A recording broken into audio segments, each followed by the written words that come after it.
On vous emmène au Proche-Orient. Ce sera le focus de cette édition, Proche-Orient, avec des artistes qui viennent de Syrie, d'Irak, d'Iran, du Liban, de création mondiale. Yes Godo, d'Anas Abdul Samad. Anas Abdul Samad, il vit à Bagdad et c'est un spectacle qui est créé vraiment ici. Ils ont fait une petite résidence inspirée d'En attendant Godot, mais c'est du théâtre sans parole. Et ça nous permet de vraiment nous faire une idée de ce qu'est la création baghdadi aujourd'hui. Une autre création, c'est une équipe syrienne. Là, pour le coup, ce sont des réfugiés syriens. Ils vivent en France et en Allemagne. Et ça s'appelle Chronique d'une ville qu'on croyait connaître. Ce sera ici les 15 et 16 janvier. Voilà pour les deux créations mondiales. On a derrière moi, dans la galerie, une exposition de Noushat Avakolian, qui est une jeune photographe un peu star du Proche-Orient. Elle est à l'agence Magnum, elle s'appelle Noushat Avakolian, elle est iranienne. Et un autre spectacle iranien, c'est Amir Reza Koesteni, qu'on pourra voir au Centre culturel de Tannes. La création au Proche-Orient existe. Le Proche-Orient...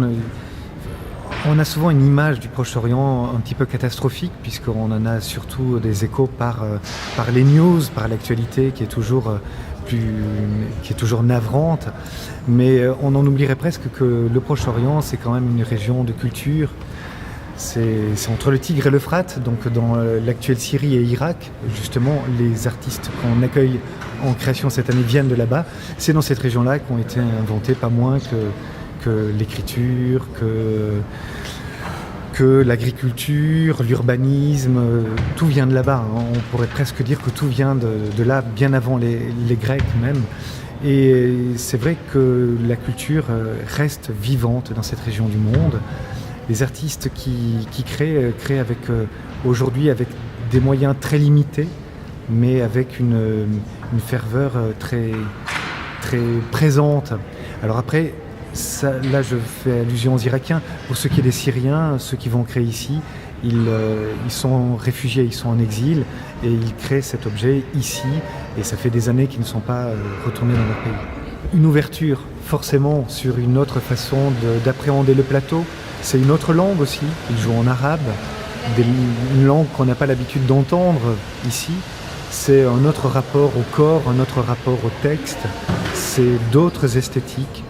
Et puis évidemment, ces artistes se font le reflet du monde et dans leur région du monde, l'actualité effectivement est quand même très, très prégnante et c'est quelque chose qu'on retrouve dans leur travail.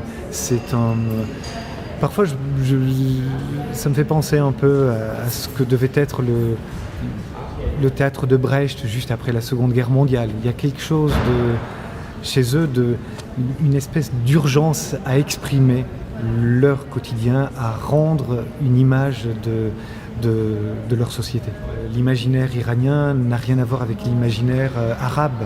D'un côté, on a les Perses qui sont dans une poésie très métaphorique. Il y a effectivement une tradition de contes. Il y a chez les Iraniens souvent un traitement très doux, très poétique. Alors que chez les Irakiens, on va être dans quelque chose de beaucoup plus brut, de beaucoup plus violent, d'une certaine façon.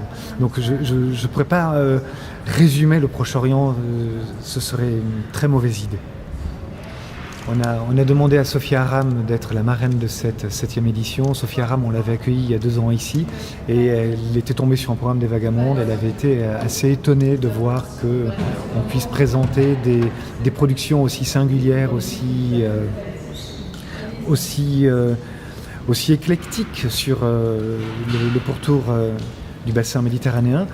Et effectivement, elle va venir lundi 14 pour une table ronde sur la condition féminine dans le monde arabe. Elle sera accompagnée de Leïla Dakli, qui vient de Berlin, elle qui travaille au centre Marc Bloch et qui est une spécialiste du monde arabe, aussi des révolutions dans le monde arabe et de la condition féminine. Toutes les deux, avec Leïla Claire Rabi, qui sera la médiatrice, vont animer cette table ronde sur la condition féminine.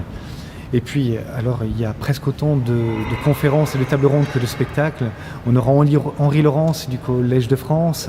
Ça, ce sera jeudi de la semaine prochaine, qui va nous parler du partage du Moyen-Orient, tout juste un siècle après les accords Sykes-Picot et la chute de l'Empire ottoman.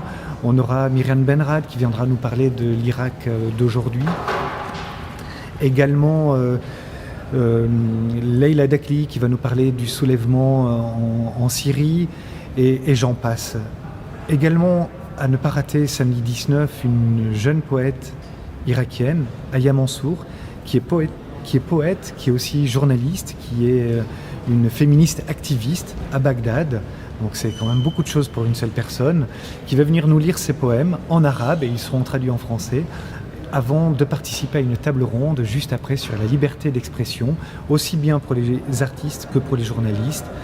Une table ronde qui sera en partenariat avec le journal L'Alsace et seront invités également Anas Abdul Samad, ce metteur en scène irakien dont on peut voir la création pendant toute la durée du festival, ici même, Yes Godot. Le festival Vagabonde, c'est l'occasion de partager avec le public, avec d'autres cultures, mais aussi avec d'autres structures culturelles dans la région. Tout le Haut-Rhin, mais on traverse même les frontières en allant à Bâle. Alors je ne vais pas citer tous les lieux, il y en a une dizaine, il y a des cinémas, des centres culturels, des théâtres. Et effectivement, l'idée c'est vraiment d'inscrire le festival sur tout ce territoire. On organise des navettes pour aller à Thann, pour aller à Guebwiller, pour aller à Bâle. Les Bâlois organisent aussi des navettes pour venir ici voir des spectacles.